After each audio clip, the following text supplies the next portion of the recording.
ആദ്യം വായിക്കുന്നത് സ്കൂളിൽ പഠിക്കുമ്പോഴാണ്. അപ്പം ഞാൻ ഈ പേര് കേൾക്കുന്നതൊക്കെ മനോരമയുടെ വാർഷിക പതിപ്പിലാണ്. അപ്പം ഞാൻ ആദ്യം വായിക്കുന്നത് ആക്ച്വലി ഒരു അനുഭവമാണ്. അതായത് ഈ ഹോണ്ടഡ് ഹൗസുകളിൽ പോയി താമസിച്ചിട്ട് അതിൻ്റെ അനുഭവം എഴുതിയിരിക്കുന്നതാണ്. അപ്പം അന്ന് സത്യം പറഞ്ഞാൽ വീട്ടിൽ ഈ ഡിറ്റക്റ്റീവ് സാധനങ്ങളൊന്നും വായിക്കാൻ സമ്മതിക്കില്ല. അവർ വായിക്കാൻ പ്രോത്സാഹിപ്പിക്കുന്നവരായിരുന്നു, പക്ഷേ ഡിറ്റക്റ്റീവ് നോവലുകളൊന്നും വായിക്കാൻ സമ്മതിക്കത്തില്ലായിരുന്നു. അത് ചെറുപ്പത്തിൽ സ്കൂളിലൊക്കെ പഠിക്കും. അപ്പോൾ ഈ ഞാൻ ഡ്രാക്കുളയൊക്കെ ലൈബ്രറിയിൽ നിന്ന് വെച്ചിട്ട് അച്ഛൻ എവിടെന്നെങ്കിലും അത് തപ്പിയെടുത്ത് മാറ്റി വെക്കും ഞാൻ വായിക്കാതിരിക്കാൻ. അങ്ങനെയായിരുന്നു.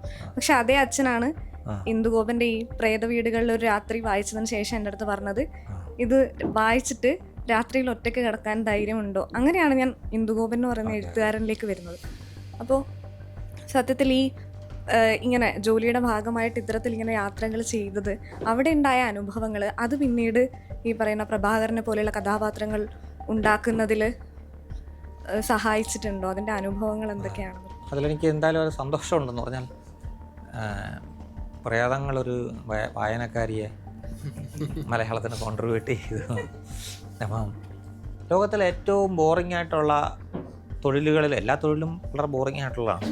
നമുക്ക് വെറുതെ ഇരിക്കാൻ സുഖം.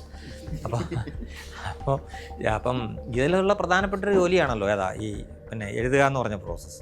അപ്പം നമുക്ക് തന്നെ അറിയാം ആരാണ് കുറ്റം ചെയ്തതെന്നും കള്ളനാരെന്നും എല്ലാം നമുക്കറിയാവുന്നിരിക്കെ നമ്മളിരുന്ന് മണിക്കൂറുകളോളം ഇരുന്ന് നമ്മളുടെ ഒരു ബോറിംഗ് അതിൻ്റെ ഒരു വിചിത്രമായ അല്ലെങ്കിൽ ഏറ്റവും ദുരന്ത കഥാപാത്രങ്ങളാണ് ഈ അപസർപ്പക എഴുത്തുകാരൻ.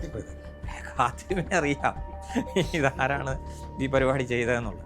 എന്നിട്ട് ആൾക്കാരെ തെറ്റിദ്ധരിപ്പിക്കാനായിട്ട് ഇത് ചെയ്യുന്ന വളരെ മനസാക്ഷി കുത്തില്ലാത്ത ഒരു ബുദ്ധി നേർരേഖയിലോടാത്ത കുറേ മനുഷ്യരാണല്ലോ.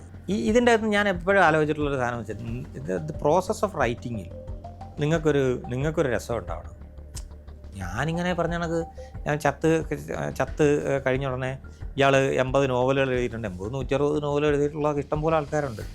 അപ്പോൾ ഇവരെല്ലാം ഇത് കിടക്കുമ്പോഴത്തേക്ക് ഇത് കണ്ടുള്ളൊരു ഇതായിട്ട് ആൾക്കാർ വായിച്ച് തള്ളിപ്പോകുന്ന എത്രയോ മനുഷ്യരിൽ ഒരാളായിട്ട് മാത്രമെന്നുള്ളത്. നിങ്ങളുടെ ജീവിച്ചിരിക്കുക, നിങ്ങളുടെ ക്രമപ്രകാരം നിങ്ങൾ എത്ര രസം പിടിച്ചു എന്നുള്ളതാണ് നിങ്ങളുടെ ഒരിത്.